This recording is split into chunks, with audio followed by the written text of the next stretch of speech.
Welcome to Blink 155, the internet's fifth most popular Blink 182 podcast dedicated to discussing Netflix's reboot of Queer Eye. Josiah, who is your favorite member of the Fab Five?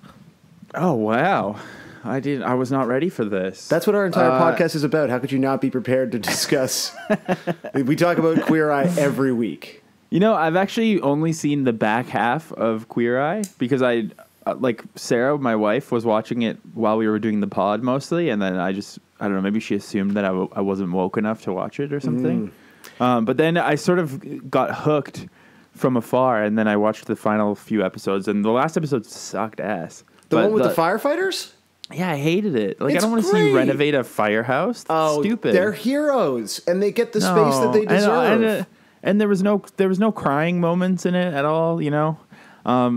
But then we also watched this like Netflix special bonus video where it was like they make over the IT guy for Netflix. Oh, yeah, I watched that. Yeah. Well, I'm pretty invested, despite only having seen half of the show. I'm pretty invested in the whole Anthony debate because he is my favorite on the surface. I think he's incredibly dreamy and very cool with all of his indie T-shirts and whatnot. He has this like slight lisp when he talks. That's the only shirts that he has national ones too. I think. Right. Okay. Yeah. But yeah, he's so dreamy. But he also is like truly terrible at cooking. Like it's astounding. Yeah. And I hadn't read all like I read the think pieces about the debates about whether or not Anthony knows what he's doing, and then I watched the Netflix one, and his recipe was like, you squeeze lemon over baby carrots and then dump almonds on top. It's like so bad, but it almost makes him kind of cuter because he just is so clueless about what's going on. That debate is truly a beautiful and remarkable one, and I wonder how we would ultimately feel about Anthony were he not like the dreamiest dreamboat that ever did dream. Exactly, and I think, but I am starting to like. So I guess what I'm saying is he was my favorite, but now I'm starting to kind of get a little bit lost about who's my favorite, and I think I'm starting to like Jonathan more. Oh, dude, Jonathan is truly the dark horse. This is now going to sound, because I realize in the debates that have sort of happened around people's opinions about Jonathan, there's a lot of talk of people sort of just ingrained homophobia, even in people who like don't think that they're homophobic. And like, I just don't like people who are like that on all the time. Right. In general, I find it to be like sort of grating. And so for the first episode or two, I was like, I'm not sure how much I like this guy. And then by the end, or really by the midpoint, you're like, he is a star. He's my favorite person in the world. I want him to be my greatest friend. There's a great meme of like Oprah talking about Gail that's been circulating, where it's like people imagining that it's her talking about Jonathan, that he's just like the best friend anyone could ever ask for. So no, I'm 100% squarely Team Jonathan. And I had a similar situation where my wife of the pod, Ashley, watched a bunch of episodes without me. Again, I think assuming that I wasn't like woke enough or comfortable enough with my heterosexuality. And so I had to catch up to her on my own. So I watched Queer Eye like alone, not even with my. That's how okay with you. Dude, know. That's so gay. Yeah, I will say this also. Another funny thing that I'm learning from reading the think pieces that I absolutely love, like I just feel like I wish I understood sort of gay cultural debates more, because I know something that they hate about Anthony is that he didn't greet Wendy Williams properly on her show. What? Like she says like, how you doing? And he said, how's it going? And then everyone in the audience was like, oh my God. They like started like yelling because he didn't say how you doing back to Wendy Williams. And that for some people, like Anthony could never come back from that. Wow. It's really cool. But also the other thing I hate about these kinds of shows is like I do, the fashion guy seems really nice, but I feel like sometimes they make people wear the worst clothes, like collarless button-up shirts, or like, I don't know, just like stupid dad tropical shirts from Target and stuff. Like, I don't know. I feel like they've sometimes make people seem a little bit like the stand-up comedian guy went from tough. Being a creep into looking like a pickup artist. Like he looked like a creep with unearned confidence. Yeah, like some people it's like maybe you should just say this is how you should be dressing. Like you kind of look schlubby and like your whole vibe is just really schlubby. Like just leave on your stained t-shirt, you like know? Just like be dumpy. That's kind of cool. Being dumpy is good. Do you ever think that like they would bring? Because you think about like things that you have in a home. A lot of what. Who's the one who does the home renovations? Bobby. Bobby, yeah. He's also the least like interesting on camera. Yeah, but obviously, like a competent interior designer. I don't really understand what he does. Like in that context. I also wish there was a budget breakdown. It's like. Yeah, like it's interesting that some people get a couple of shirts from Target, and some people clearly get like hundreds of thousands of dollars of renovations done to their home. Right. But I guess my question is like, do you think there'd ever be a situation where so they're adding like new closet space and they're adding new blinds and different sort of accoutrement to make people's spaces more homey, and something that sometimes people do in their homes in order to sort of create a more welcoming space is to invite pets into their homes. An example of a pet is my pet Sally.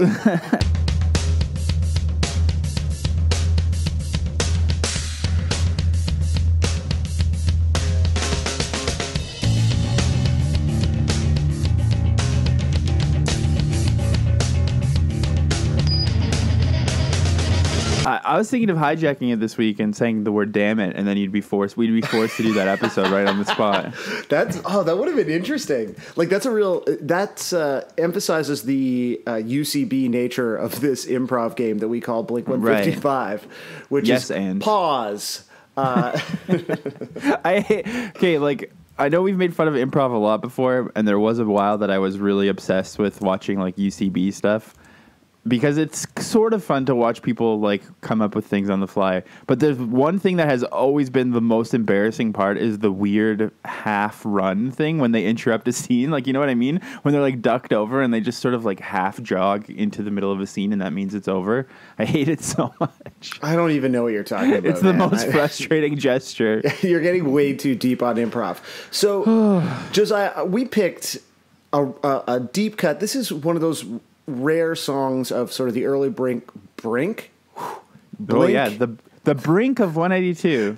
Yeah, some boys on the brink, and this song is not on Fly Swatter, and then it's also not on Cheshire Cat. So there are songs that sort of bridge that gap. There were clearly the bangers, right? That like they knew were hits. This is basically filler from a demo. Both in Blink 182's discography and also in the history of Blink 155 episodes. This is filler.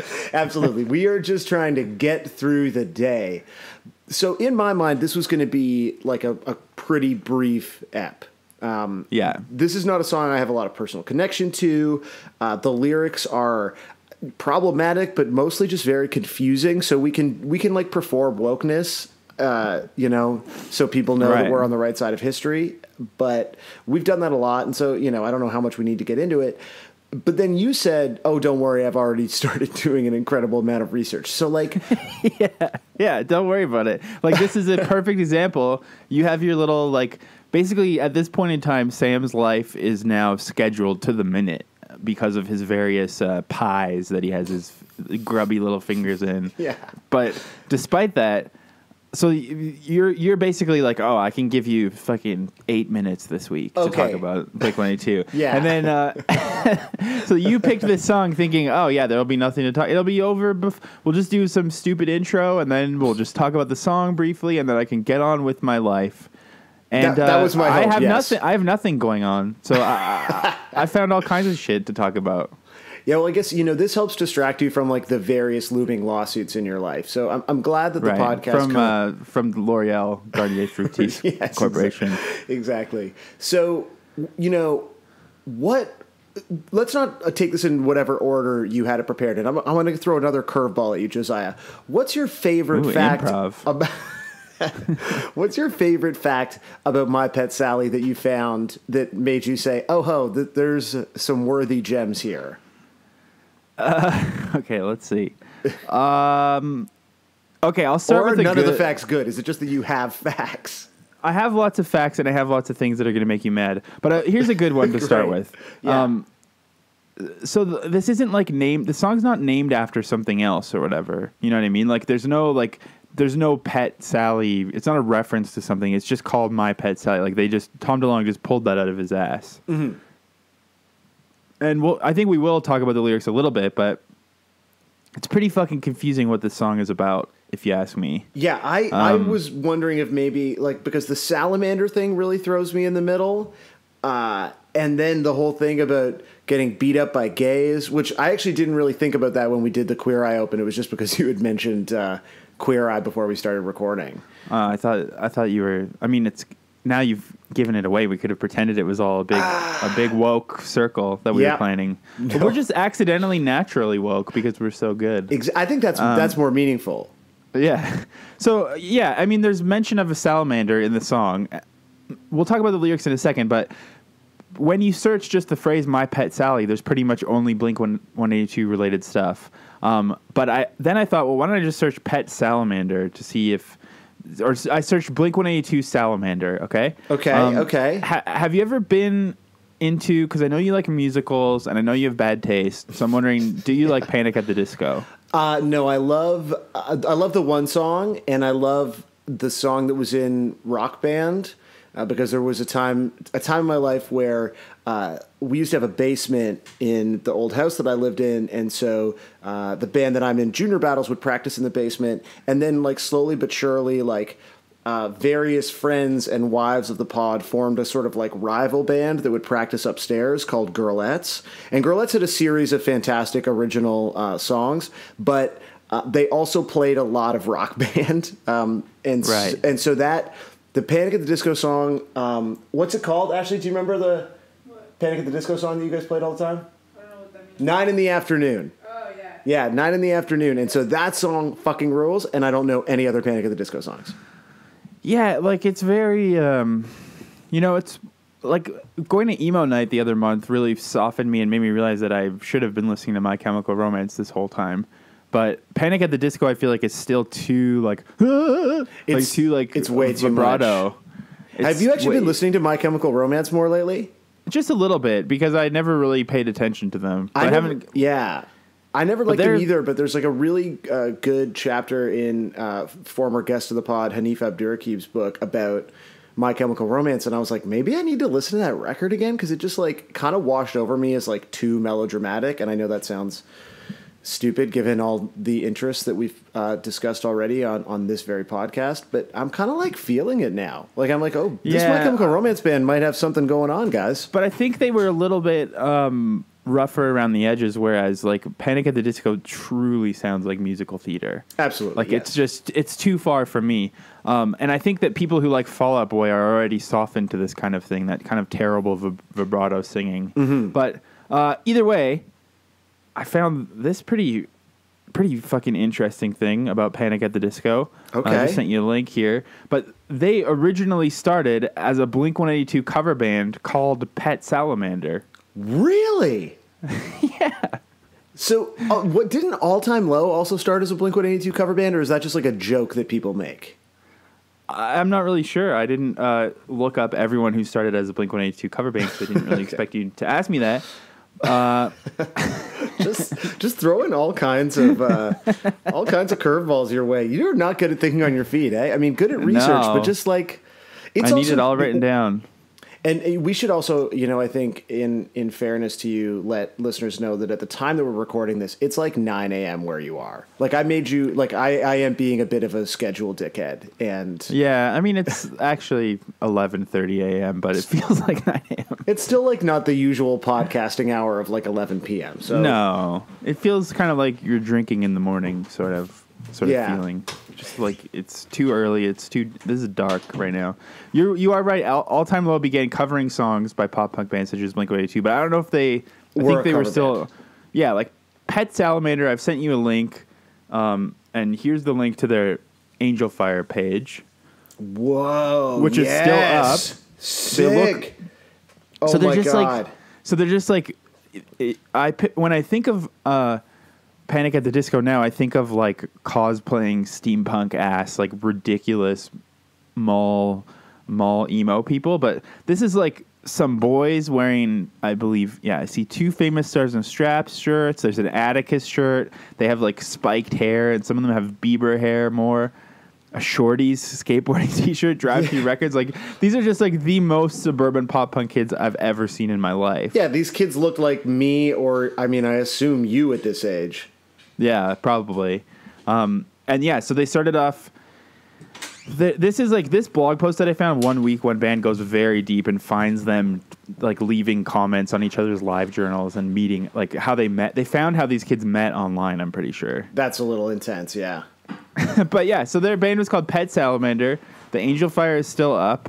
And another notable thing is that their contact, because it says, "Thanks for coming and checking out our site. If you have any shows that we can play at, email us, please." And their email address is blinkexists182@aol.com. Yes! Do you think they still check it from time to time? Like, do you think it's worth... I would really like to hope so. Maybe they can be the guest on this week's episode. Like, you can... Yeah, I'll just find one.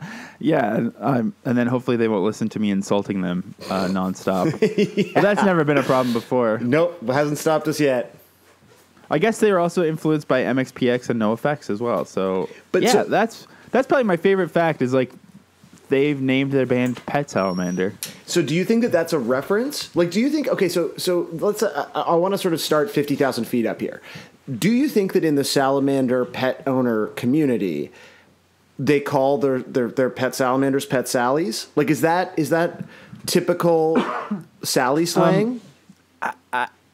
I honestly don't think so, and the reason I feel like I can definitively say that is that I have been Googling all sorts of things about salamanders and my Pet Sally phrase, and I have some videos that I'm going to share with you that have nothing to do with the song, obviously. Of course.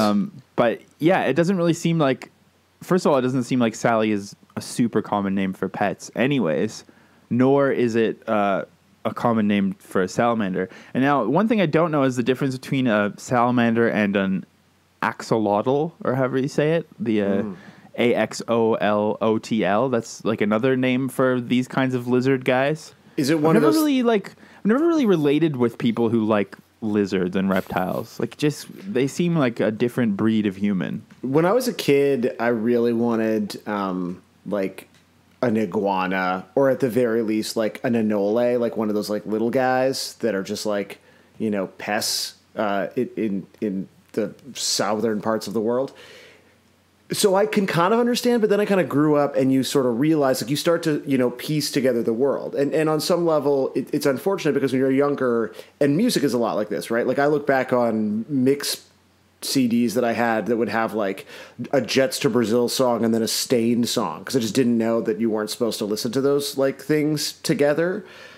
And I feel like maybe reptiles are the same thing, because kids are often fascinated by them. Again, like I remember I had like a magazine that was like Lizard Keeper or something that I like read all the time and had like plans for a terrarium. And then again, you grow up and you start realizing like, oh, what kind of people keep lizards?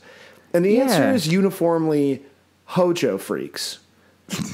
So you kind of back away from that interest in the same way that you maybe back away for your passion for Stained. Well, I guess like it's funny because being a bougie man that I am, I don't mind a good terrarium, you know? I mean, that's kind of a fun bougie thing to have in your house because I like trinkets. I like buying junk that I don't need. But so the thought of having like a terrarium is fun, but then putting a creature in it that gives you nothing. Like, it's not like you can cuddle with a lizard or really communicate with it. It just is something that has like a buzzing lamp on it all the time, and you have to clean up after. Yeah, and I feel like there's a weird smell. You have to feed it other living things sometimes, and like that's dark. Yeah, I don't know. It's just like it's not really something I can relate with. But I think this is a good place to get into lyrics, because my theory about the reason there's a salamander in this is that, well, first of all, this song is so weird because lyrically, at least, it's just verse and then outro. That's how it's listed on Genius and whatnot. So that's kind of odd. I guess a little progressive, yeah, from a songwriting perspective, like to just be like A, B, done. Right, but it's almost like A, C. Like maybe there should have been a chorus in here. Yeah. And yeah, let's be honest, this song is pretty bad. Yeah, this is just nothing. And I feel confident that if like Mark maybe got hooked on the last episode of the pod and downloaded this one to be like, I want to see what these guys are really about though. he won't be offended by us saying like this song is like filler. Again, it doesn't. It's still better than any of Mark's songs, but yeah, obviously, but it's nothing. Like the song is like a minute and 22 seconds of just like, which I like that. I really like the length. Yeah, the length is sick. The drums at the start are kind of fun, and I've also noticed that because these early songs had such little like hooks, that they're sort of just meandering through the lyrics, and you can kind of hear the start of Tom DeLonge like having a really weird delivery. Like he sort of is starting to do some of his weird Tom DeLonge pronunciations and weird like verbal gymnastics a little bit. You can just hear it hinting. But my theory about why there's a salamander in it is I think this is an early example of him trying to be clever and do a bait and switch. Because I think the first half of the verse, you think that he's talking about masturbating, but then he reveals that he's talking about his salamander. Right. But then I got a long and skinny friend to talk to because I have the time and the liberty to play with my pet Sally. So you think at first you're like, oh, he's talking about he doesn't want to go out with his friends. He's going to stay and jerk it, as they say. But then, glass then he mentions, glove it. Yeah, exactly. But then he mentions, I don't know. My guess is that's what he was trying to do, maybe. Right. But okay. But the way the salamander gets introduced is, so to play with my pet Sally, please don't go away, Sally, please. No more lonely showers and uneaten foods. My salamander has hygiene too. I'd like what? I feel like it is a fool's errand to try to dissect these lyrics, but well, I think he's saying that. I mean, I'm talking about, but prior to that, and we're talking about a stanza here to use a poetic term. But the first half of this stanza, like I'm going to want to see myself with someone too. Friends I don't pay are friends. Okay, that's actually confusing. He's saying he has to bribe people to be his friend? Yeah. Friends I don't... Yeah. Okay. So I took the chance and got some help from a few and got a long and skinny friend to talk. I mean, I truly think he is hinting that he's talking about his dick. Right. Yeah, I can see... So in the same way that we're sort of seeing kind of baby Tom... learn to crawl from a delivery standpoint, this is also baby Tom learning to, sit up from a lyrical bait and switch standpoint, because it barely sounds like he's talking about his dick here. Like I just never knew what to think of this song at all.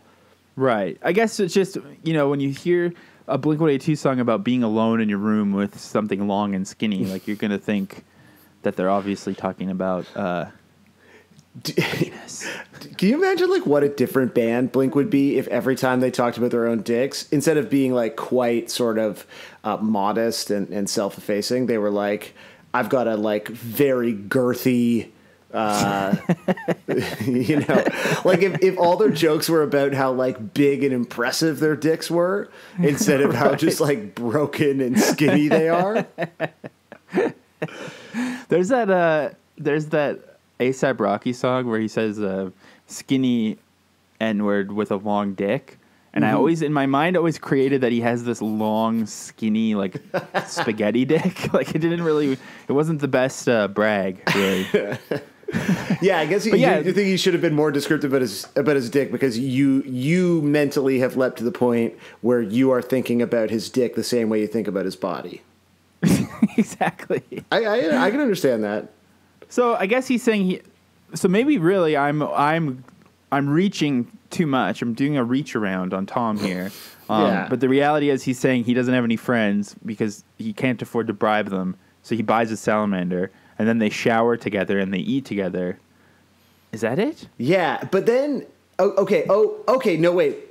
And then after he introduces the sort of salamander switch, there's the final stanza. Is this? I don't remember this shit. Yeah. And he thinks of me the way I think of you. The only next step is for him to say I do. So I guess what he's saying is he's replaced. I didn't notice that. Yeah. So he's replaced someone that he is longing for but can't be with the salamander.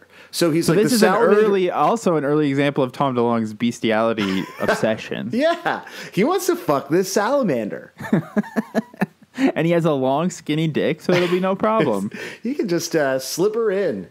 Do you got any like? Wow. Yeah. I didn't even notice that bestiality thing. But let's just finish the song. So, Okay. Sally, don't go away.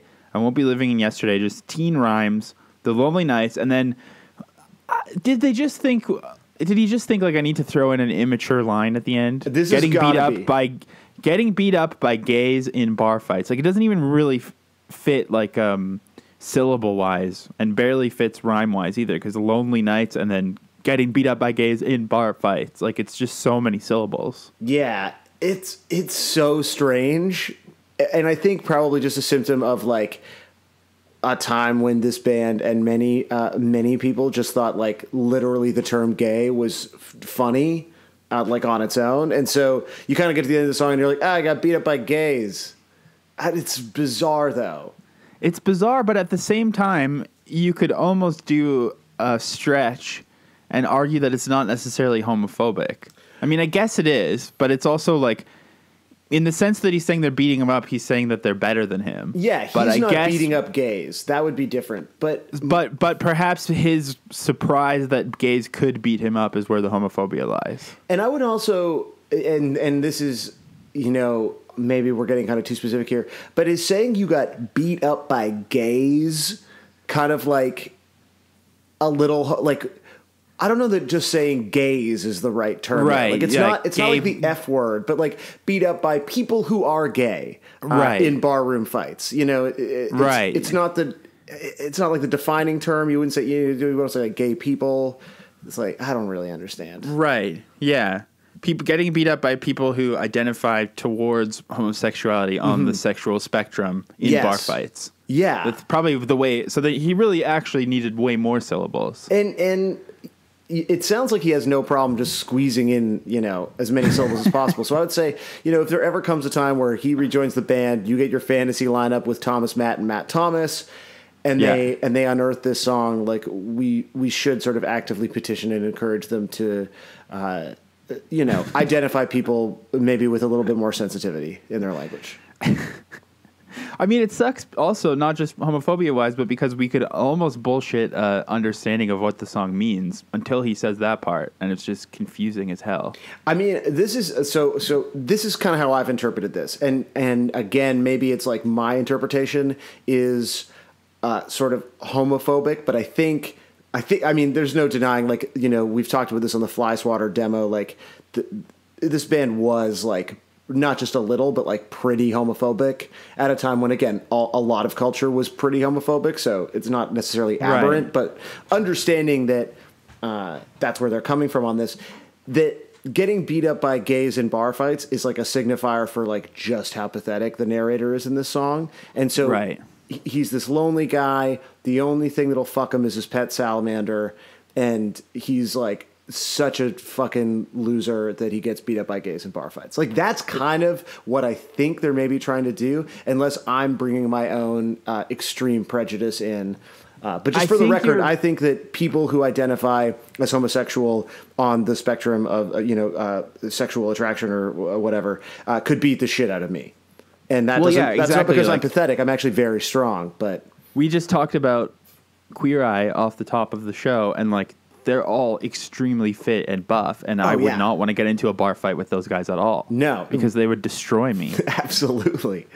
but I think the only potential defense that could exist, which I don't think does, but we do know that around this time they were making specific references to real things that happened. Like the whole Mark Eaton elbow drop, which, by the way, a listener, people keep sending me factoids and I keep forgetting what their names are. I think his name's Dan, I don't know, or Dave maybe. Anyways, he dug up the podcast with Mark Eaton where he described what happened. And it was just something like they were just like play wrestling. There was no actual like they were just play wrestling and Mark Eaton got beat up. But it didn't truly got beat to shit. No, it wasn't. Yeah, it wasn't like an actual fight, so that's a little bit disappointing. But that is disappointing. But so you're saying maybe this is rooted in... Okay, yeah. Yeah, maybe a roving pack of gay fellas beat them up in a bar.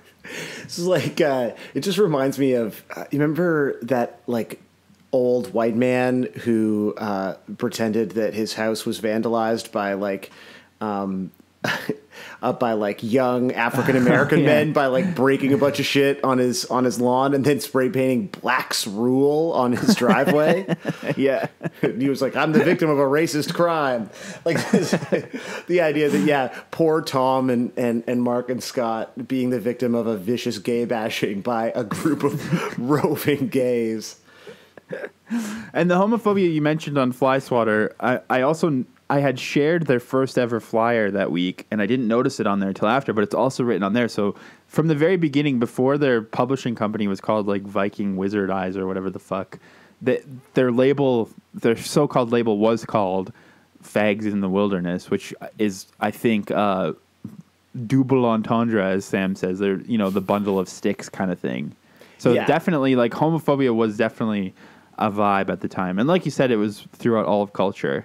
But I don't know. It's still just it's not even like, it's just so stupid that it feels less homophobic to me, but I don't know. Right. Cause I don't have to deal with that. Exactly. Yeah. It's sort of like one of those things where it's like, I guess hard for us to say. I don't feel like it's like vicious, like, pointed homophobia. It's just more like the lazy homophobia of like calling people gays, Again, not that, I don't know. I'm stumbling my way through this clearly.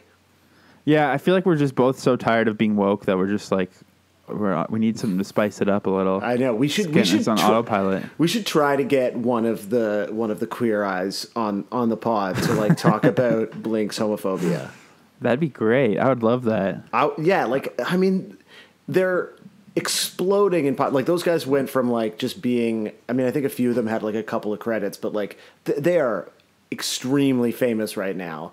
But I feel like they could still make time for a Blink-182 podcast. Yeah, well, why not? But here's the thing. And I just did my millennial sentence setup again to sound. Here's the thing. What is the thing, Josiah? The song is, we've established that the song is very confusing and stupid and unfocused. Yes. There's another element that makes it much, much worse. Oh, wow. This is exciting. I'm going to play you a clip from this horrible unauthorized documentary called Punk Poets that I think we've mentioned briefly before. Yeah, I think you've been very excited about it in the past. Yeah, and I haven't watched it yet because it's so long and horribly made. But basically somebody just stalked all the people that went to high school with Blink-182 and talked to them. And so here's a quote from someone from Punk Poets that is relevant to what we're talking about. Okay. Legend has it that the track My Pet Sally was written about one of the security officers at Tom's old school in Poway.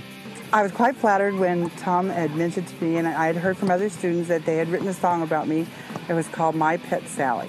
I was amazed. I didn't realize that I had made such an impact on these young men, and I thought, what an honor. And I was really happy to see that they didn't have any animosity towards me, and it made my job easier at the high school because the kids thought, wow, you must be pretty cool if Blink wrote a song about you. So I really appreciated it. It was a kind thing for them to do. I really don't know why they would write songs about me, except that it was kind of just funny and quirky, and that's the kind of person Tom DeLonge was. Of all the songs of Blink-182 that I've heard, I thought My Pet Sally was a really good song. I did like that song. What? So meet Sally Woolmacher. Sally Woolmacher is I believe she's a security guard. Sorry, you're sounding like the narration in like Guilty Conscience. So I'm just gonna do like the beat from Guilty Conscience, and if you can do the meat again, like. Meet Sally Woolmacher. Well, yeah, I can play along. It's fine. I don't know. I can't do it. All right, that's fine. Yeah, you seemed really reticent. That's cool. I couldn't remember the part you were talking about. It's just like, meet Dave. He's just got home from a long day at work and found his wife cheating on him with his coworker Bob. Bing, bing. That song's pretty homophobic. Yeah, I mean, in the grand, but this song's apparently not homophobic, nor is it about a man who's alone with his pet salamander, because it's about Sally Woolmacher, who works at Poway High School. So, sorry, I just want to go ahead and say this. This is like easily the last half hour of my life really, I think, encapsulates why this is a terrible endeavor, because we spent so much time just talking about bullshit.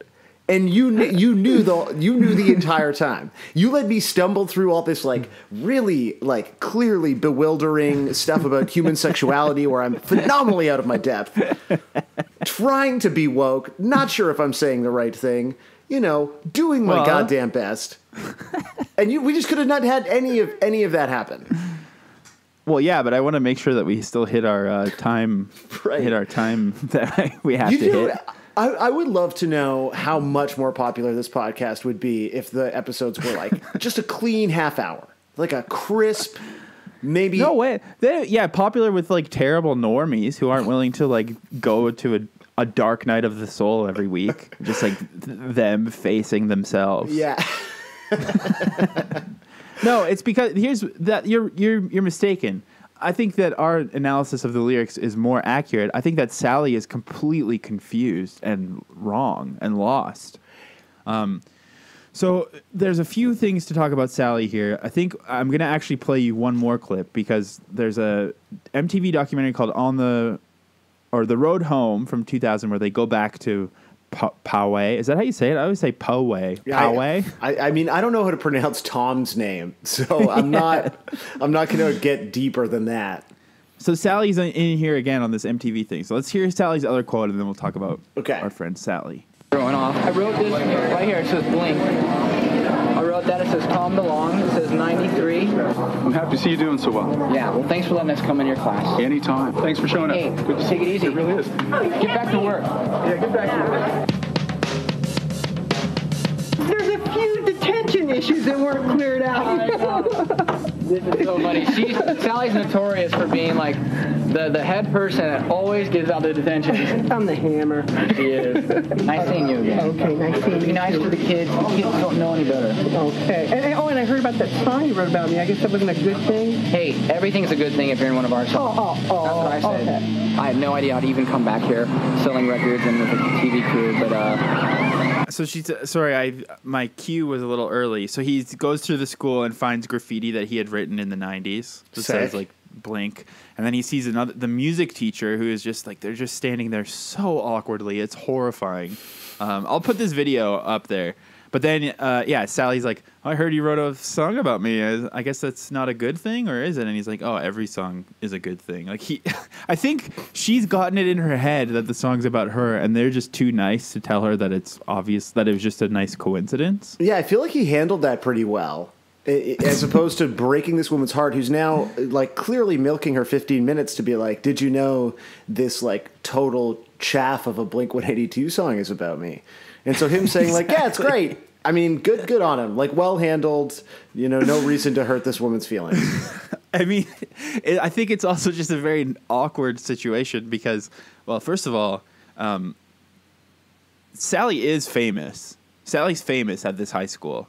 If you go through the Song Meanings website, there's a million comments about Sally and how she's ruthless. So she basically drives around. She's a security guard who gets everyone expelled, and she's always handing out detentions and busting kids for smoking weed and getting mad at them. And she's notorious because she's terrible at driving, and she's always like zooming around in this golf cart. And people are very mean to her, because there's lyrics about Sally being supposedly skinny in this song, and people are very mean and say, well, she's actually not skinny. They say meaner things, but outside of that, I think the real Blink song about Sally is Degenerate, because he sings, don't like Hesh, don't like rap, kicked old Sally because she's fat. That's in the lyrics of Degenerate. Oh. So I think Tom probably just doesn't want to get into it too much because he doesn't want to like admit that he was being really mean to this Sally lady because she was always expelling kids for smoking weed. Right, and Degenerate is one of those songs that that's Degenerate's on Fly Swatter, right? Is it? I mean, it's on Dude Ranch. Yeah, it's a Dude Ranch song, but I don't know if it goes. Does it go back? I can't remember. Well, because I was looking at like Fly Swatter Cheshire Cat track list to just like confirm that this song is like a sort of like aberrant nothing, and I feel like maybe we've talked about this before. So like Degenerate is on Fly Swatter, but there's also a possibility it's not the same Degenerate. We can get to that on the Degenerate episode. Right. But I don't see it on whatever. Yeah, I think we might be getting confused about something, but regardless, it's one of those songs that's rooted in like real life. Yeah. It's like about his teen life. So he calls her fat in that song. And I think I have a feeling she was told there was a song about her and it was Degenerate, but then she just assumed that it was the song with Sally in the name because she goes by Sally. Right. She's like, this makes sense. Sorry, it's not on Fly Swatter. Is it on where the fuck is it? Anyway, it's on some other early thing. Who cares? The people who get mad about the facts that are wrong can go fuck themselves. Oh, no, sorry. It's literally that it's on Buddha. That's what I'm talking about. Okay. Anyway. But yeah, I think she was like, oh, I heard there's a song about me. It must be the one with Sally in the title. And then and then Tom just like, oh. And he's like, yes, it's a good thing. Please don't go any deeper into our lyrics. Yeah, exactly. But this person has like a degree of fame, like purely based on like their appearance in the chorus of a Dude Ranch song. And like seriously, she's legendary at this high school. If you scroll through, you'll see like tons of people talking about her. Someone as recently as 2014 was like, Sally still works at the school. Holy shit. And everyone hates her. She's so mean. She's always like getting mad at everyone.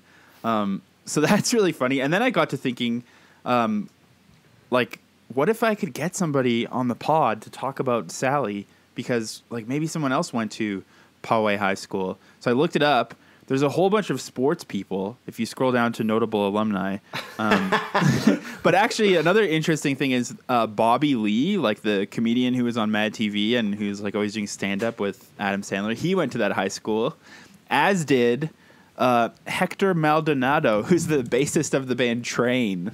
Oh, shit. And like those people are around the same age as Tom, I think. Wow. So I wonder if he was friends with those guys in high school. Hold on, and is this where you reveal that you've tracked down like Bobby Lee or the bass player from Train, and they're on? I mean, that would be a wonderful thing, but Bobby Lee has not replied to my email as of press time. So that's upsetting. Not yet, but maybe by the time this comes out, that will have changed. This also sort of speaks to the baseball pop punk connection, because I mean, obviously Southern California is basically where all baseball players that aren't from like Texas come from. But like, this is a lot of baseball players that came from this school. Like, do you think Tom was friends with Tony Gwynn Jr.? This is sick. Like, I don't know. I don't know all these people's ages, but you'd think. But there is another factoid related. This is completely unverified. This is from a Song Meanings commenter who apparently went to the high school. So he might know more or he might know less. But he claims, or she, I don't know. I didn't even write down the username because it's like, who cares? Fake news era. No one cares. This person wrote, she caught the members from Blink-182 smoking pot, which got them expelled and sent to our rival school, Rancho Bernardo. Blink-182 actually means fuck RB. Blink stands for fuck. The 18 stands for R because it's the 18th letter in the alphabet, and the 2 stands for B because it's the second letter in the alphabet. Blink-182. Okay. That's like, this is a little... That's a little much. This is like full InfoWars shit. Yeah. Like, this person saw Loose Change and was like, I'm going to apply this thinking to my everyday life. The most important unsolved mystery. It's true. Not 9/11. Because, you know, the same way that you see Tom sort of struggling to not admit to Sally that he was actually insulting her in the song Degenerate, I feel like whenever Blink-182 is like, oh yeah, it doesn't mean anything, the name, it's just meaningless. Like, I feel like they're hiding something. You think they're hiding that it stands for fuck RB? Yeah, fuck Rancho Bernardo. You know, I've never liked Rancho Bernardo either. Southern California, whenever you hear about high school names, it really does sound like you're watching a 90s teen movie. That's what I was just thinking. I was like, how is a school actually named Rancho? Like, what was the name of your high school? Yale.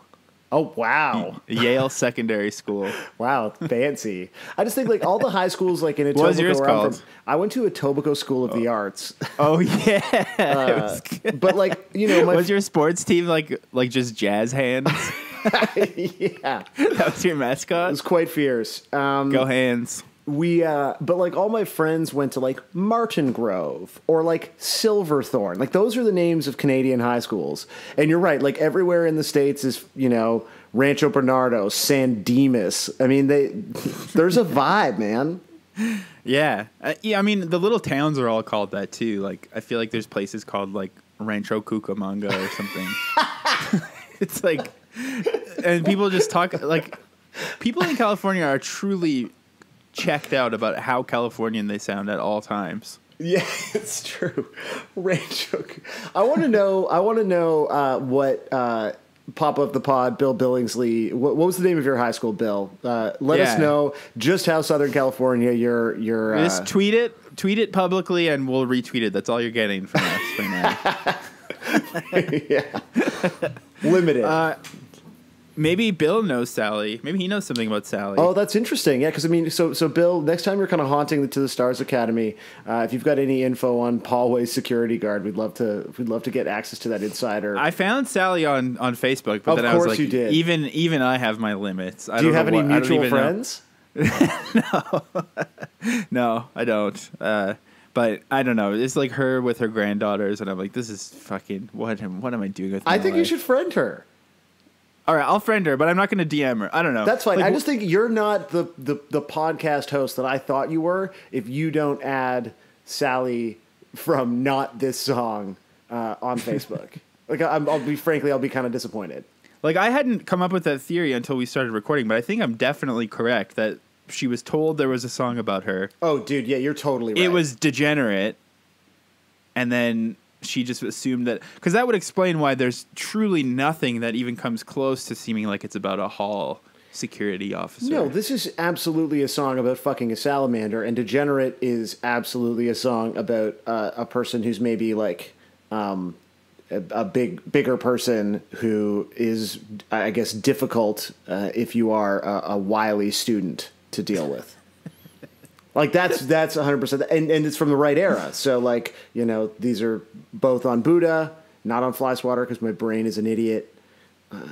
This poor woman. But I'm glad someone pointed her to that one and not Degenerate, because that would have been like disheartening. I've added her as a friend, but I think I'll never talk to her because I don't want to be the one to break this bad news to her. No, my pet Sally. Although I feel like she has pretty bad lyric comprehension if she would think that this song was about her. Well, that's my question. Unless she belongs to a gay fighting gang. Right. She's like, Tom knows. I beat the fucking shit out of him. I'm happy that I now know that Blink-182 is actually fuck RB. Yeah, no, there's, like, you are not kidding. There's some, like, fun facts connected to this song. Yeah, so I guess another crazy thing is that there are literally no covers whatsoever. I'm not surprised. I think that speaks to the fact that it's just what is it, verse outro. Well, what would you even cover? Like, I listened to the song. Like, I'll be honest. Like, Buddha is one of those things that I pretended to like when I was younger because I thought it made me like more of a real fan and like a true punk. And well, I bet you it was also, and I never had it, but I bet you it was also like, this happened to me with so many albums. You've spent $21 on a CD, mm-hmm. so you're gonna fucking like it no matter what. Like, you're gonna make yourself like it. True, yeah. You had fewer options, but I didn't spend a lot of time with like this song or with Buddha in general. Like, this is all like, listening to this reminds me of just like being a poser and pretending that I liked things that I didn't because I thought it was important to seem like a certain type of person. And right. So like, I listened to the song a bunch before we recorded, and it was funny. Like, songs playing and wife of the pod Ashley is like, is this Blink? I was like, yeah. And she's like, so she asked, did they just decide to be annoying? Because like, this is an era of like, they just sound like a kind of nothing skate punk band before turning into a pop rock juggernaut. But like, I don't know how you would cover the song, because it's just, I couldn't even hum you the melody to it, and I listened to it 5 times before we started recording. Well, this is the sort of thing that if we do hit our goal on Patreon, and And I'm not just going to do like dumb joke covers like on YouTube. I want to do sincere covers, but I would like to cover songs like this and see what is just try to like deconstruct it and see what's actually there. That's interesting because we have obviously had songs in the past that we loved and then the covers made us hate it, or vice versa, which I've always found to be like an interesting process to go through of like the covers that illuminate elements of the song that you hadn't kind of considered before. And so you can maybe do that for the next Blink-182 song by song podcast. Yeah. Actually, someone messaged me on Instagram and said they were thinking of starting a podcast that deconstructs every episode of this podcast. One at a time. I would sign up for that Patreon, I think, because I'm just that narcissistic. Yeah. I know. Like, I was trying to think, like, would I listen to this? And I would hope that they would be as critical as we are with Blink-182. But can you imagine if there's a Blink-155 155 podcast, and they're like, honestly, and they were like, they hated the podcast and they're just ruthless with it. That'd be awesome. Or like there was ultimately like sort of same as us where there's like episodes that they really love, but then there's some stuff where you're like, this is just tossed off, or like, frankly, in retrospect, like Josiah was extremely homophobic, criticizing our sort of attempts at wokeness and political correctness. I would love that. I think that's only fair. I think we deserve that. But specifically, I think a feminist critique of the podcast. I would be interested in a critique that came from a very particular angle. Yeah, like there's nothing more representative of mediocre white male privilege than having a podcast. Oh yeah, there's that like joke that I don't even remember who made it. Some Twitter joke. Yeah. What do you call a group when a podcast? It is. That's us. Yeah, that's us. 100%. This is the fact that we think that anyone needs what we're doing right now is just like a grotesque form of narcissism that I hope is bred out of future generations. We need it, other than the fact that we need it. No, this is an important exercise for you and I personally, but do we need to publish it? Like, couldn't you and I just have this conversation once a week? That would actually be better. just podcasting at each other.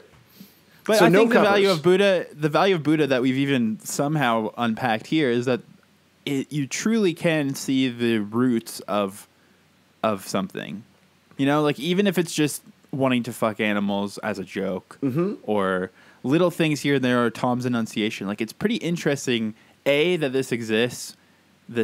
Wink. Yes, thank you. and two, that they just somehow... Did they just get hit over the head and then know how to write perfect pop songs like 2 years later? Like, I don't understand what happened in that time. Well, I mean, but even like on Buddha, there are huge fucking jams. And I think it's maybe just a product of like time spent, because the beginning of the song has like this like tossed off, very Tom type riff that kind of slides in and out. And it's not particularly memorable, but it's there. And so I think you have those seeds of like stuff that they would hone in on and, develop, because it kind of sounds like a Blink song. It just doesn't really. I think you're kind of nailing it, where that's what's so interesting, especially in the context of this dumb thing that we're doing about going back and like really listening to these songs, is you're like, it doesn't sound like the same band, but it sort of does. And those, like, whether it's like rhetorical devices in lyrics or, just like a style of, guitar playing that Tom is developing, you do hear the seeds of that, even in a song that's like, I bet they wrote this in 10 fucking minutes, Oh, yeah. Like, you can tell this song was just written as sort of a vehicle for punk jumps, which I respect. I also feel like by the time we finish this podcast, this will be more time that has been dedicated to My Pet Sally, like, than in the history of My Pet Sally, because this song probably like a couple of chord progressions, lyrics, done in the practice space in 10 minutes, and then like tossed off in one take for Buddha. Like, I don't think Blink has spent as much time on My Pet Sally as you and I have. Right. It's true, but I think so. There's a good place to talk about there is a strange legacy for this song. So instead of covers, we're going to talk about this thing, and then I'm going to do some stuff that will really annoy you. But first, the legacy of this song is there's a band from Indonesia, a pop punk band called My Pet Sally, that seems to have completely usurped the popularity of this song. Like there are covers of the band My Pet Sally's pop punk songs. Whoa! Congrats, My Pet Sally. Yeah, so I'm going to play you two of their songs.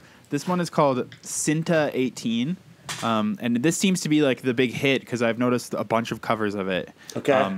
So yeah, let's hear My Pet Sally with Cinta 18 first.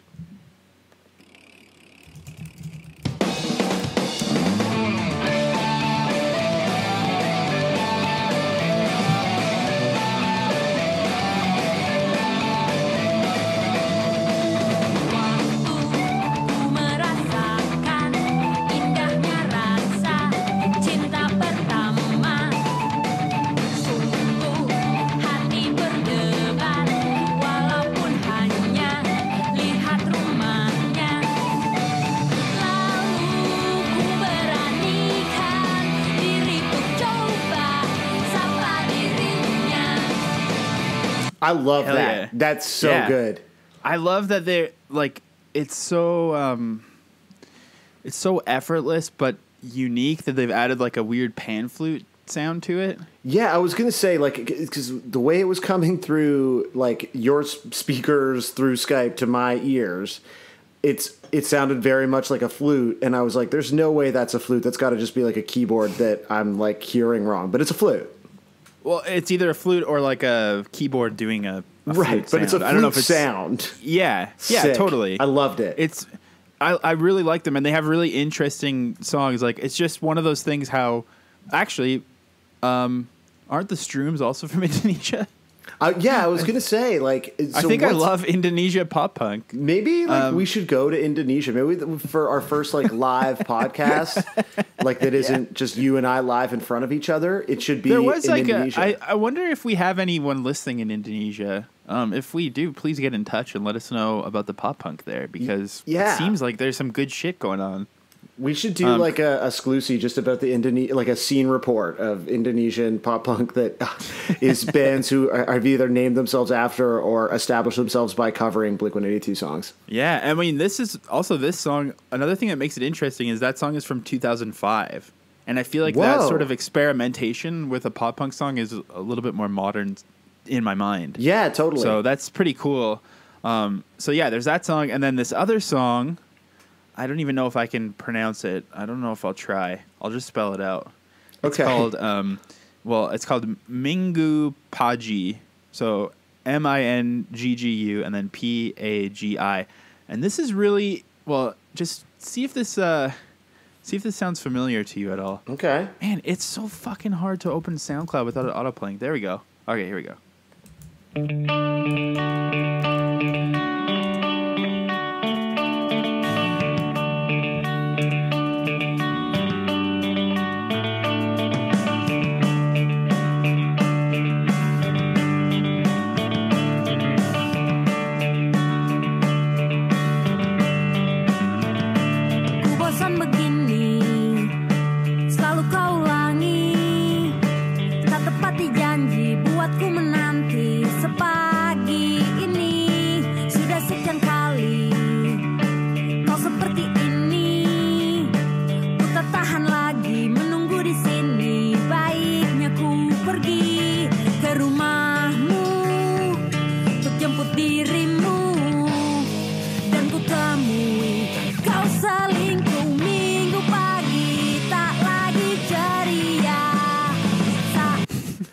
Okay, so I mean, it sounds like going away to college, but being played like it's What's My Age Again. Yeah, like it's really interesting because they didn't. It's almost like they sampled it in a weird way. Yeah, like they've stolen the riffs and then repurposed them into their own song. It's so weird. And I like that because I like those songs, but then the pre-chorus and the chorus kind of lost me. Is that My Pet Sally? Yeah, that was My Pet Sally. Like yeah, doing I didn't like that another original that they've. It's not. Yeah, it's not as good as the hit that everyone covers, but I like that. I just like this weird. It's not a cover, but it's also not. I don't know. Like they're just like stealing riffs basically, and I think it's cool. Yeah, they're making no attempt to hide that, and respect. It's like Taylor Swift, just copying Right Said Fred. Like, I wonder if this song has, Tom and Mark in its, credits. Yeah, but I think My Pet Sally, like that song especially, was pretty lo-fi. I think My Pet Sally is like pretty DIY. I don't think they are necessarily having to credit people. But they have other bands covering them. Like, that's big time. Like, has anyone ever covered Prenup? No, actually. Yeah, that's true. Exactly. Wow, put me on blast like that. No one's ever covered Junior Battles. It's fine. Yeah, and actually, like, that first song that I played you had like 80,000 plays or something. Ah, sick. All right, I guess they are pretty big. I don't know. They're cool. I like My Pet Sally. Yeah, I didn't love that song, but it's 2 songs at batting 500. That's really good. So basically what I'm getting at is, like, you search My Pet Sally, you're only going to find Blink-182 original song, or you're going to find this band, or you're going to find the worst, sloppiest frat bro cover bands who have named their band My Pet Sally, but then only cover The Rock Show. It's like so weird. So are you saying that we're about to listen to like frat bros covering The Rock Show, or are you just sort of being conversational right now? Yeah, I just wanted to talk. No, instead, so there's that, and then there are what I'm going to close the show out with before we hopefully have a guest. Or not. Oh. Fuck, I wasn't going to mention We said we were going to stop doing that. This is also what you find is people's pets named Sally. So here's a hamster eating carrots. I don't know if there's even any audio on here at all. You can just sort of hear it in the background. This carrot munching on this hamster munching on a big carrot. There's a drumstick on the bed, and this user's name is Deluxe Punk Rock. So, and then eventually you see a Famous Stars and Straps logo on the wall. So you're like, okay, this person named. I wonder if they actually named the hamster My Pet, not just Sally, but like My Pet Sally, you know? Oh, but like Sally for short, but just so you know how clever they are kind of thing? Yeah, because the same user, Deluxe Punk Rock, has a video with the hamster. Now, it says My Hamster Sally listening to Blink-182's My Pet Sally, but they've clearly put the audio in after over top, so I don't even think this hamster was listening to it. Oh, that's kind of bullshitty. I mean, it's a cute hamster. I don't know. Did you ever have a hamster growing up? No, this kind of falls into the lizard world for me, where I think these maybe it's because I'm so entitled, but I think that you should get a pet that like makes eye contact with you at least, and also maybe wants to cuddle every once in a while. Oh, that's nice. Yeah, like, your pet should be giving you something in return for all you do for it. You don't believe in sort of like just like selflessness and what's the kind of love that dogs give you? It's not unrequited. It's unconditional. Yeah, that one. Imagine if a dog had unrequited love. That would be quite sad. Only Tom's dog. Oh. Yeah. So I don't know. Hamsters. I'm not really sure. But then this took a really dark turn. It took a really dark turn because I started finding a bunch of videos of dead pets named Sally. What the fuck? What are you doing this for? Look at this video. What? No. It's just a video of a dead. It's a video of a dead budgie in a shoebox. I'm not opening that video. I can see the preview. With like, there's just like this beautiful sad music over top. Oh. And it's just a budgie in a box. Hey guys, this video is about my pet budgies. And you guys see the video of me with my budgies, holding them, petting them, whatever. But on August 12th, 2016, my pet budgie Tommy died. And it was truly sad to see him die. So rest in peace to... I don't get it. Why does it say my pet... Well, no, because you got to finish... Okay, my pet budgie Tommy died, and was truly sad to see him die. Okay, now today on August 16, Tuesday, my budge Sally, as you can see from the title, Sally... She died on my own very hands and screaming until she closed her eyes and took a last breath and her heart stopped beating and just died on my hands. Now they're both someone that they are safe and angels from heaven. Please give a like to support my family and my budge's death. Bye guys, share, like, and subscribe. All right, well, I'm going to give that a like because I'm getting pretty verklempt over here. I'll give it a like. Well, you'd think that would be where I stopped. I would think, this. but maybe You'd think that was rock bottom, right? But because it's just like straight up a video of this guy's budgie in like a Tupperware in a bag. Yeah, I know. It's just a dead ass bird. So there's this boy named Jake the Snakester, and this was actually uploaded just earlier this year, January 27th, 2018. It's amassed 21 views. Okay. This boy's snake, Sally, died, but he didn't just... I don't even know how to explain this to you. Damn it, dude. What? He's posted a reaction video of himself watching his own video of himself at his snake's funeral. So let's just hear a little bit of this, but it's mostly just fucking insane because he's in the corner watching himself. Sally passed. I'm sorry, guys. But Sally's grave is right here. I've been waiting to tell you guys because I've been really upset lately about Sally. But Sally did die, yes. She's right under this headstone, and I got a little rock here just on top of it, just so Sally knows it's me. And it's 2.5 minutes long, but mostly he's not really doing much reaction to himself either. So the talking is from the original video. The talking's from the original video, and then he is also in the top corner. At one point, he buries his head in his hands. Yeah, he's literally watching this. He like keeps putting his head down. He just looks like he's gonna cry. Oh my god, what? This is like so meta. I mean, this is literally like, I mean, a snake eating its own tail. Like the fact that this is snake, like this is an Ouroboros. Like this is the definition of a YouTube Ouroboros, and the fact I can't. Oh my god. Now I did just notice that between the funeral and filming the reaction vid, his hair has changed because he has like green hair at the funeral. I don't know if that's just like Kool-Aid that washed out or what. Yeah, well, I don't know when was the funeral. I'm going to click on his channel. Okay, his most recent upload is Goodbye Sally Parody, a new music video. But it's sad. Okay, we have to play that.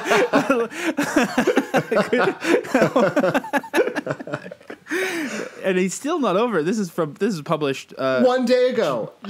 Well, yeah. Well, 1 day ago from given away when we're recording. Sorry. Not that it matters. Yeah, I'm so curious, but like again, the word parody has taken such a new meaning where I doubt this is a humorous song with all the sad emojis. I don't know. I can't wait to hear what he's saying. Okay, here's Goodbye Sally Parody, a new music video.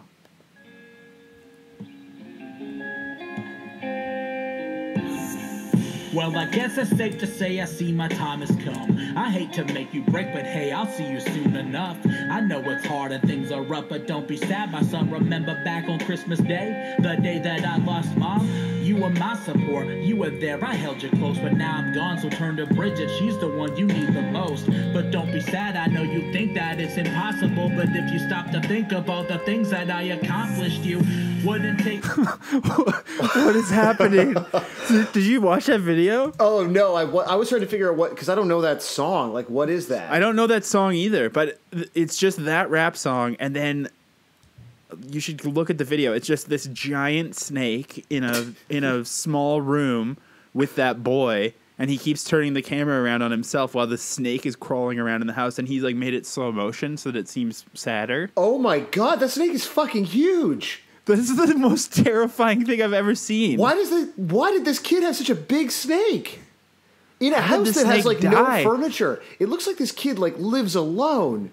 Alone with his snake. No wonder he's so upset about the loss of the snake. I mean, it's in his name. He is literally Jake the Snakester. Having the snake moving in slow motion, like I know. Oh god, I always criticize you for the visual. This is a thick snake. This snake is girthy.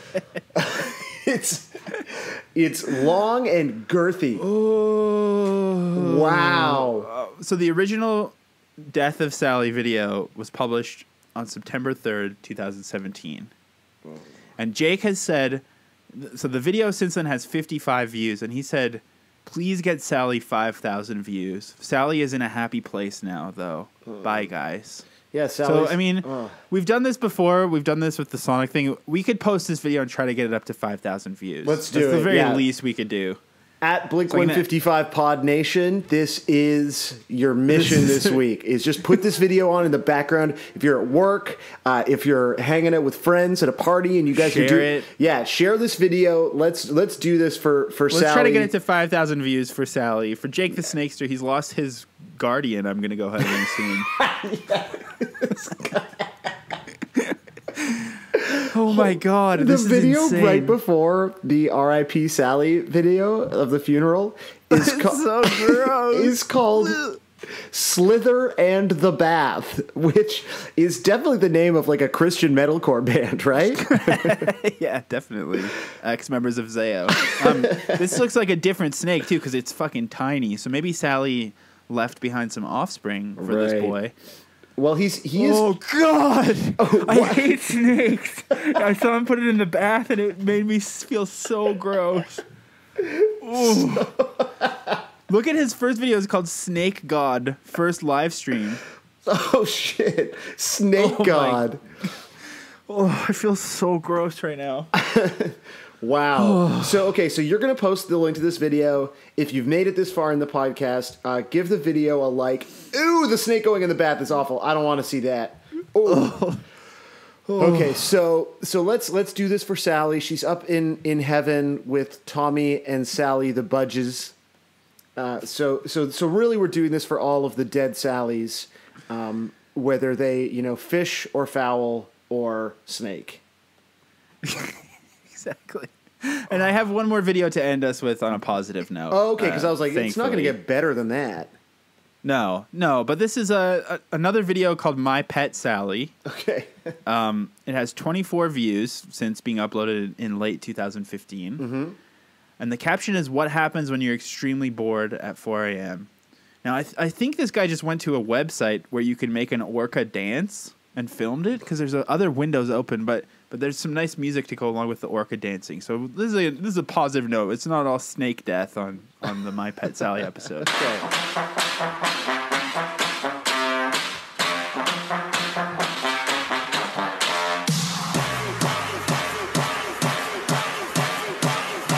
There's just a whale moving along to that EDM. Great, thanks, man. So that's something that somebody uploaded also to YouTube. With 25 views, called My Pet Sally. Josiah, what are your final thoughts on the song or just the general internet concept of My Pet Sally? It's really like the source material is so stupid and so unclear that it has created sort of a black hole of meaning where people can ascribe meaning. There are people who think that it's about them. There are people who just, maybe the phrase "My Pet Sally" was in the ether and they thought they should name their video that. Mm-hmm. And there are people who name their pet Sally. So I think it's very interesting that it has sort of like, it's just a phrase that has built a life for itself because the original person who created the phrase was not responsible with its intended meaning. That was a great answer. What the fuck? So I would say I cannot believe how many videos I just watched of a kid snake. Jake the Snakester and his like sink serpents are going to haunt my fucking dreams. So I would say I was surprised by the direction that this episode took.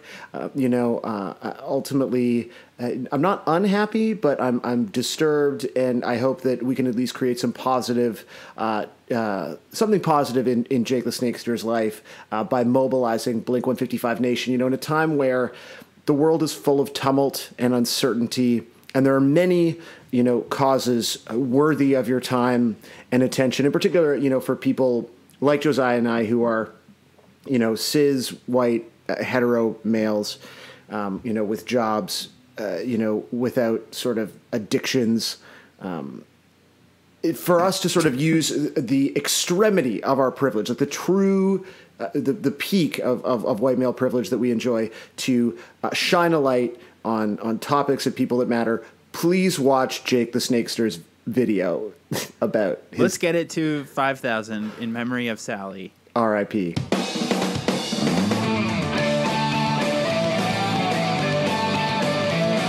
So we're here with Ben Cook of No Warning.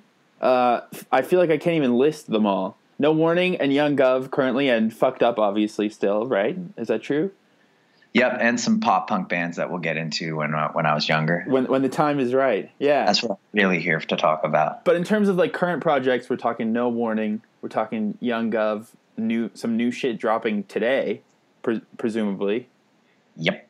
And I've always meant to ask you. I haven't talked to you in a while, but I remember seeing on your Instagram you flew to like Florida to play guitar on an EDM song or something.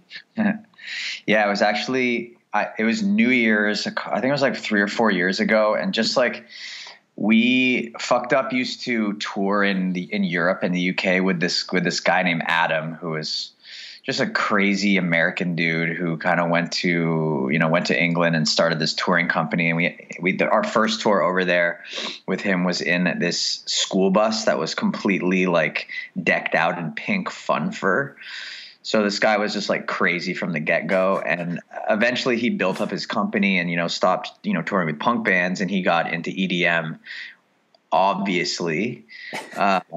So yeah, he just randomly, I think he hit me up. He's like, "Hey man, I need a guitar player for this." I forget what project it was. It was like this, it was like French techno version of Justin Bieber. Oh, sick. It was like a huge artist, like this, like billions of plays type guy. And I didn't even know, like, I barely pay attention to the kind of music I play, so it was just right. Like, okay, $500, I get to go to Miami. And like, I think I like barely play. I went to the rehearsal and I just kind of faked my way through it, 'cause they were all like kind of Juilliard jazz, like session people. Oh yeah. I just faked my way through it. And then, but like, what are you playing on an EDM song? Like leads or like power chords or what? Like, I don't even... kind of like that, like chicken picking, like funk Nile Rodgers type, like. Oh yeah. Like literally nothing, and then I just barely didn't. I didn't really play when the actual. We played at the W Hotel in Miami, and I think tickets were like $1,500. Oh my god! It was very surreal. It was ridiculous, and like, I actually ended up like leaving the show, and I was like, man, I really like. Can't have fun here at all, like not even for a joke. So I think I was in bed that night by like 12:15. So I mean, looking at your career from a distance, people might find it confusing that you sort of embrace all these things at once, like yacht club and stuff too. But for me, at least, I see you as a person who just appreciates songwriting regardless of the genre. Is that fair to say? Yeah, I mean, that's always been number one to me ever since I picked up a guitar, and it still is to this day. So if someone hits me up, or like, yeah, if there's a project on the go, it's just always about the songwriting. I don't really like care to strategize too much about like what happens with my career or whatever. Like, it just kind of, whatever happens. And if a good song comes out of it, that's what I live for, kind of, Right. If I crank out like, a bunch of songs a year that I think are great and like, maybe better than the last year or something, like that's kind of that's pretty cool to me. And I think that it's something that people forget about, or maybe it's like the secret is to actually apply songwriting to punk and hardcore, especially. Like a lot of people just kind of nail the aesthetic, but don't think about, does this song have a hook? Like, for example, In the City on the new No Warning record, that is a huge hook. Like, that song is, like, secretly a hit. You know what I mean? Yeah, I mean, like, Jordan from the band, he's also always, like, he's very, like, he's very versatile with, like, that guy could write, like, you should hear him write pop punk and, like, like, kind of, like, SoCal, like, 90s skate music, like, even or like some mosh metal shit, or like like a disembodied song or something like that. The guy's like, he's crazy. And Matt from the band as well. So yeah, when we write No Warning stuff, we're kind of like looking outside of hardcore and like punk and stuff to kind of like like looking at song structures and like kind of looking at it in a pop way, because like like good hardcore is always it always has a catchiness to it. But then you just kind of like brutalize the whole thing. Right. I mean, I'm trying to think of what the pop equivalent of a breakdown is, and that's maybe where the metaphor falls apart. Like if you listen to the pop equivalent to a breakdown, I don't know. Like like EDM has breakdowns. Yeah, that's true. That's true. If you listen to like Wound Up on the Ill Blood record, like that's a Sum 41 song that Jordan just like heard on the radio. This was before we kind of knew those guys, and he just like changed one note, and it's like it's like a complete direct like kind of lift, right? And I think that made them feel okay to completely rip us off in completely other ways, which is a whole different story. I mean, also talking about No Warning for a second, like the backlash to Suffer Survive is sort of, I think that album was like super ahead of its time in terms of adding these pop elements to aggressive music in a way that now, like, I feel like if that album came out today, everyone would be bumping it and not be disappointed in it at all. So I'm curious how you feel looking back. Like, do you think that maybe people just didn't get it? They weren't ready for like more pop chops? They definitely weren't ready, like especially where we were coming from, because like No Warning was coming from very particular like Bridge 90 type like world and stuff like that. It's not like we were coming out of like any sort of like Warped Tour like screamo like fucking shit. Yeah.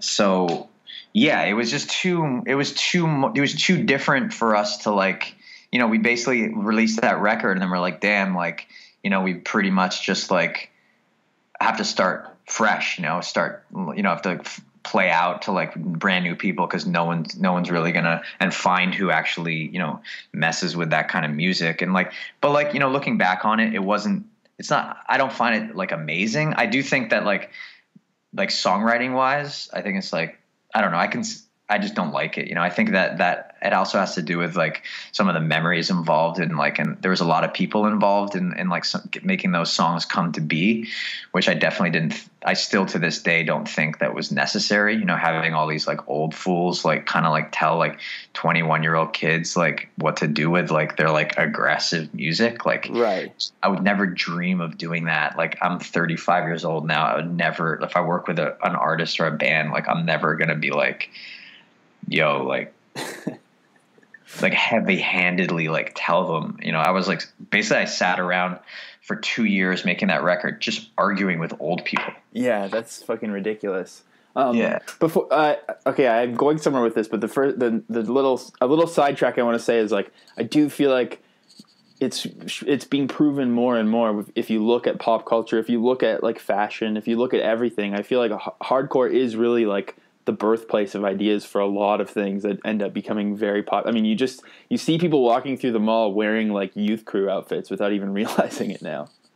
Yeah, I mean, like definitely even streetwear fashion and stuff, like, like people who have, people who are like, tastemaker types, like there's only so much they can, reach back in like, other types of culture and stuff. And like, it makes sense that, people who like would design for like Stussy or like, like Supreme or whatever, like these people like, all the looks and the photos are available now. So it makes sense that it's being used like pretty heavily now for like inspiration outside of the hardcore scene, like in the fashion world and stuff. And like, even like bands like Turnstile, like I'm like really curious to see what happens with them. Cause I mean, I almost feel like they're like the Beatles of hardcore right now, like they could honestly turn Justin Bieber onto Madball, and then like, what the fuck is going to happen then? The world will end, I think. Yeah. Then, okay, like I'm really quitting music. That being said, I back Turnstile all the way to wherever they got to go. Absolutely. I mean, I kind of back Justin Bieber too, so maybe it's totally a good thing. I do too, but yeah, I mean, like all the believers getting into hardcore and like getting into like, I don't know, that would be really crazy. And like, I don't know, I'll be long gone by then. But yeah, Turnstile is like another sort of good parallel to what I see in your career, which is you're just someone who like is willing to break rules aesthetically, but you care about songwriting. So let's talk about, I think, maybe where you learned how to songwrite. Maybe I'm wrong, but you and your friends started off in a skate punk band, a teen skate punk band. Yeah. So, and it's called Kind Grind. Is that right? Well, Kind Grind was like, that was more like, my first band was called the Smegheads, which is a Red Dwarf reference. I used to read the books a lot. I don't know why. My family's British, so it was just like, I don't know. It's a dumb name, but yeah, we would play like kind of like high school. Like we played like Scarborough, Ontario, in like a high school. We played like some skate parks. So that was my first band with like my best friend who passed away a few years ago, and he's the one that got me from, I was listening to like Snoop Dogg, Doggy Style, and like Snow, Informer, and like Silk, Freak Me, and shit, and like I was really, like into rap. Yeah. And then my friend Alan was like, check out my guitar I got, and then like check out like Nirvana and stuff. And then, sooner than later, Green Day came about, and that was it. We were just doing like a 3-piece pop punk band. And then we were like, how did that turn into Kind Grind then? Because I know you've sent me the Kind Grind record, and to me, I just hear like punk drums the whole time.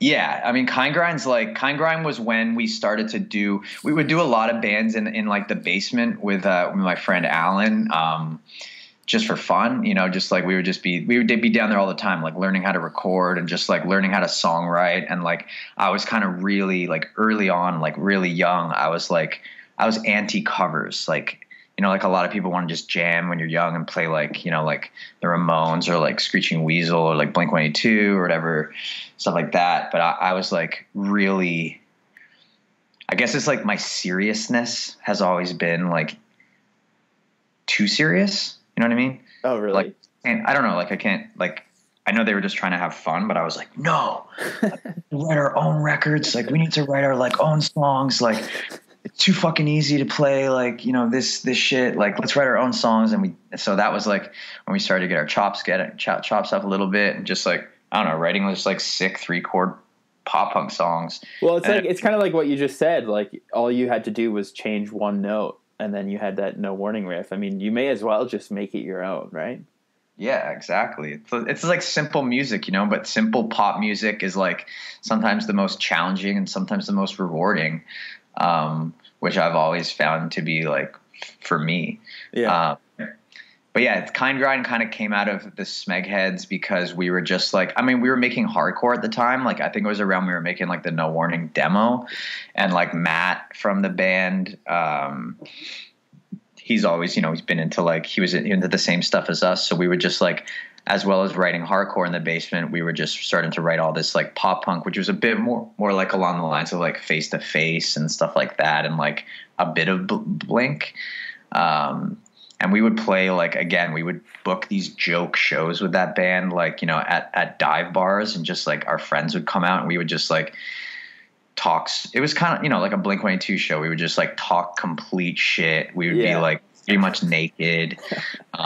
We would like Matt, he's pretty quiet guy, but like he's actually, he's like a comedian. Like if he like gets going, so Matt would just do this kind of stand up routine. And we would just kind of like piss off the owners and then leave. I think that's like that's sort of the beautiful, youthful place that these sorts of things start, where it kind of is a half joke at first, and then people just keep going down that path and end up writing great punk records down the line. Yeah, exactly. Like we were writing songs, just to like make fun of our friends. But like when you actually break down the songs and you're actually listening to the melodies, like it's good. Like we, in my mind, I was like, we were actually going to take that band kind of seriously at some point, because like we believed in the songs and stuff. But, No Warning started to pick up steam. So we were just like, okay, let's not do pop punk. Let's do hardcore. Right. And I think like that's an interesting thing to me, because I feel like when I was a kid, it was kind of either pop punk or hardcore. Like people always turn their nose up at pop punk. And I'm wondering, at the time, were you too cool for Blink-182? And like, did you sort of scoff at sort of mall punk or whatever it might have been where you were? No, like I love Blink-182, and I loved like, some like what's that band? Like what's Butch Walker? And like, and like Lit and all that stuff. Oh yeah, like, yeah. I really loved like that like major label mall pop punk, as well as kind of like, the Lookout Records stuff, and like, the McCrackens or something from like, like Mint Records type shit. Yeah, totally. So like, I just really like a catchy song. It doesn't matter what it is, if it's like some LA douchebag writing like something for the radio, or like just some weird antisocial guy from totally Illinois. What's like, because I if you don't mind, I'd love to play some of a Kind Grind track on here. Sure. So like, what's like the hit, or like what's the song that stands out to you on that record? I think the song Shooting Guns is pretty good. It's like kind of like definitely like a Face to Face vibe. If we're doing like a Blink-182 conversation, then I'd say Down for the Count. It's got that like kind of tapping, like it's very close. Like all this stuff is very like intentionally like ripped off and kind of to sound exactly like we weren't hiding shit because we weren't taking it that seriously. Right. You can play maybe play Down for the Count because it's the most Blink.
I guess like it's sort of the perfect conversation because this song My Pet Sally, I mean, Sam and I have already talked about this and we kind of hate it, but you can sort of see that it's the roots of Tom DeLonge learning how to write a song.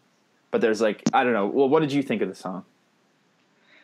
Yeah, I mean, I agree. It's like not good. It sucks, but it's like you can see that it's just this young teenage guy, like, writing song, like trying to be super silly. He does the whole Tom DeLonge thing where he gets the like, the gay bar reference in there.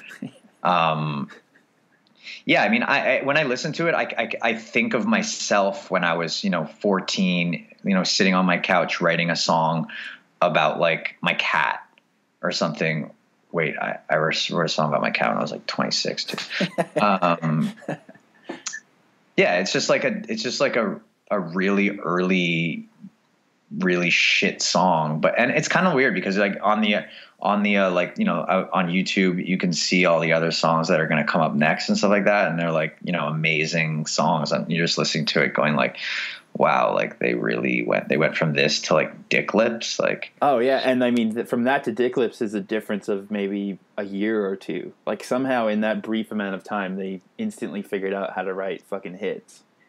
Yeah, it's weird. Like I guess it's just a matter of doing it a lot, It's like, it's also a matter of kind of like, I don't know, for me, it was always a matter, not to say that I'm like a master of the hits, but I remember somebody telling me long ago, it's like, it's really important to know when something isn't good as well as when something is good.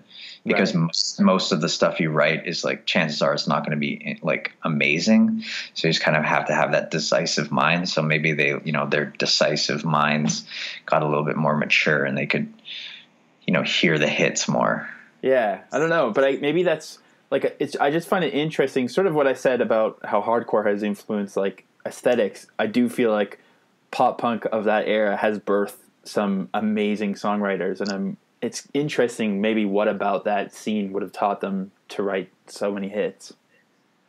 Yeah, I mean, like the Descendants for sure were probably like, one of their number ones. I don't know. I'm not like a historian, but I mean, the Descendants were always just like that. That's just like, it's like the Beatles, they're so good. Yeah. And, but this My Pet Sally, like it sounds sincere, like I remember, being like, okay, I'm going to write a song about my goldfish and I'm like so happy to be writing this. Right. So happy to like sing this a bunch of times in like the basement. And like, it's just like the most sincere thing you did that week. And I guess also that's the thing, and that's another thing about Blink-182 later on, is that it sounds so insincere when they're still singing about like college in their late 30s or whatever. But this is like, My Pet Sally is like his true reality at this time was like an unformed brain with that just had shallow thoughts. Yeah, and then like at the end where he says he gets beat up by gay people at the bar, like maybe something like that actually happened to him. That's what, because we've spent way too long unpacking this, and that was kind of my defense of him, is that maybe he's not being homophobic, maybe he actually was beat up by a bunch of gay dudes. But yeah, I mean, like I remember back like when I was writing pop when I was 14, you'd literally just say what happened to you like that week. Yeah. Just so you and your friends could laugh about it. Like, oh, remember when that happened when we were like skating, like and that happened and that guy said this, and then it's just like becomes this dumb song. Right. And then that's fun to listen to because you're like, oh, these guys are friends making real you think that you're hanging out with them in a way because they're making references that go over your head, but it feels more like natural. Yeah, I mean, like the little verse that he does reference the gay people beating him up, like it just doesn't even make sense. Yeah. The word, like, it just doesn't make sense. So like there must be some story behind it because like why, unless he just threw it in because he thought, I mean, in that era, like just saying the word gay was pretty much funny to 90% of people. So I guess he was just being lazy also is the other option. Yep. Definitely. So you've written some like in addition to all of your own projects, you've actually like ghost written for people before, right? Yeah, I wish I did it more. Like it's a hard world to get into, but I've like ghost written with Sum 41 and some other Canadian. Right. I mean, Sum 41 was cool and like it like was a cool experience and like they kind of jacked some of No Warning stuff, so I almost felt like they owed us a little bit. Right. But I got to reap the benefit. And I don't even play guitar in No Warning, and I just kind of like hacked my way through this thing, and they just like liked it. So are you allowed to say like what Sum 41 song it was, or? Yeah, I wrote the music to "We're All to Blame." Whoa. That's the one that kind of like when they were trying to be like System of a Down. Yeah, I know that song. That song is sick, actually. Yeah, it's pretty good. I mean, like they just had the chorus. We're all to blame. All to... Yeah. They just had that, and they're like, "Can you help us build like a hard sounding song around this?" And I was in my head, I was like, "No, I have no idea how to do this." But then I just like, I tuned the E string down to D, and I just like came up with a riff that sounds like System of a Down, kind of. And they were like, "This is sick." And then, that's like the one thing Blink-182 is missing that every other pop punk band has had, like an era where they wear black dress shirts and red ties and try to be like heavy. Yeah, I mean, didn't they like what was the bands afterwards that they tried to like Aerials and Airplanes or Angels and Airways? That you should listen to that. It actually mostly just sounds like really bad U2 like B-sides. Like it's like very like Coldplay-ish. I'm glad they never tried to get hard. Like, when Sum 41 was doing it, like, I mean, even back then we were just like, man, this is like, they legitimately thought they were going to be the next Metallica. Like these were the words that were said to me.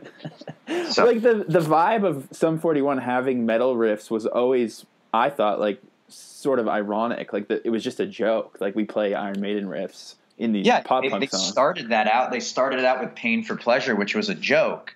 But then, like, 2 albums later, they were, like, legitimately in their, like, coked up, like, young brains that they thought they were going to literally be Metallica. And I was just there to help write the song. It was in Riverdale. It was in Riverdale in Toronto, and it took, like, 3 hours, and it was done. But, yeah, songwriting's pretty fun because you don't have to care. You just have to just come up with ideas and hope that, like, they're good. Yeah, I think like ghostwriting is such an interesting idea because, like, do you even get credited on the CD or? I can't remember. I'm credited in the like SOCAN, like royalties, which is what's important. I can't remember. I think I actually might be in the liner notes. Like they're not trying to hide it, you know. It's like it's like a collabo thing, and like, you know, Greg Norrie from Treble Charger wrote like a shitload of their songs. In Too Deep is actually his song that he originally tried to get out, and it was a collabo with Snow. Oh my god! And yeah, I've heard it. It's amazing. It's like one of his early ideas was to mix pop punk and reggae. Whoa. Before Sum 41, before he like nailed it with like finding Sum 41 and like, you know, hopping on the Blink 182 thing, and they just like skyrocketed. But the original version of In Too Deep is like Snow on the verses going like, maybe I'm not trying too hard, I feel that it's closer. And it's like, it's holy sick. Shit. And then all of a sudden Greg Norrie comes in on the chorus like, 'cause I'm in too deep. That could have been like a fucking huge. I feel like Canada would have had a crazy third wave ska scene if that had blown up. Well, dude, it would have been like, it's such a good song, like for what it is. So it's like, it doesn't matter the you know, who did it, but Sum 41 got it and it became their biggest song. But yeah, Greg Norrie did a lot of their writing. Well, just finally, like, I guess from listening to new bands constantly, I do feel like a lot of people care about the aesthetic and getting who they want to rip off down and sort of figuring out their name and their merch and stuff. But a lot of people kind of stop at songwriting. So I'm curious, from your perspective, what's like some advice you could give to people who want to get better at songwriting? I think it's just like a matter of, I mean, I wish I did it more often now. I'm more like in you know, just trying to like tour right now and like do like kind of the design work and, you know, emails and stuff like that. But like, you know, really just like doing it every day. You know, like Matt from No Warning right now has a project called Blind Maddie, and like Matt's a bit of like, he's an interesting guy. You know, he like, that guy is so obsessed with music and songwriting, and he always has been. He's like trained he's trained himself to like, he has this crazy routine where he like wakes up, he sings in the shower, he writes like 10 pages in a book. He, you know, puts like 2 hours into songwriting, and then like, you know, maybe takes his dog for a walk or something. And it's like, and that guy's skills in terms of writing in a year have like, he's coming up with incredible, like world-class, like, you know, songs that sound like the Byrds or like, you know, like some country shit that I can't think of right now because I don't know much about that kind of music. Right. But I would just say, like, you know, you just got to do it every day. It's like playing guitar. It's like you want to be amazing, like solo, like lead player. It's like you practice for 8 hours a day. Yeah. But yeah, it's just like, it's honestly just like doing it like so much. And maybe then not releasing everything. Yeah, and like maybe not releasing everything and just being like learning how to be decisive about it, and like kind of like training yourself to know when it sucks and when it's. I've worked with people who think everything they do is amazing. Yeah. And it's a little like hard to deal with for me because I'm just like, man, like you really think everything you do is incredible? Yeah. Well, on I the, think on the flip side, I think like maybe they're just kind of insecure, so they have to be that way, or they'll just like not do it at all. Right. But I think what you see in a lot of really good songwriters is that they're still chasing what they think is the best possible thing because they don't think they've hit it yet. Yeah, for sure. There's always that kind of like thirst and like desire to do things that you haven't felt like you've accomplished yet, like that like unsatisfied feeling, which I can definitely actually I definitely get that. Yeah, for sure. All right, well, do you want to like plug some shit at the end here? Not that anyone will have listened this far. It's a long ass podcast. I don't know. No, not really. Young Gov is coming out with a record on Night School in Glasgow, from Glasgow. And it's, I don't know, I think my pop punk roots show in that project. It's kind of like power poppy, but this record's a little weird. It's got a computer stuff, and a lot of it's like pitched down, like screwed power pop. Whoa. But I don't know, check that shit out. It's just like, it's weird. And that's it, I guess. Tight. And No Warning's like still doing a bunch of touring this year. Yeah, we're just trying to like play places that we never really got. Well, like, we never really even toured Europe because we were just too disorganized and stupid. So we're trying to do like Europe and just like basic shit like that, you know, because like it's fun. Cool. Sick. All right. Well, thank you so much. Cool, dude. Thank you so much.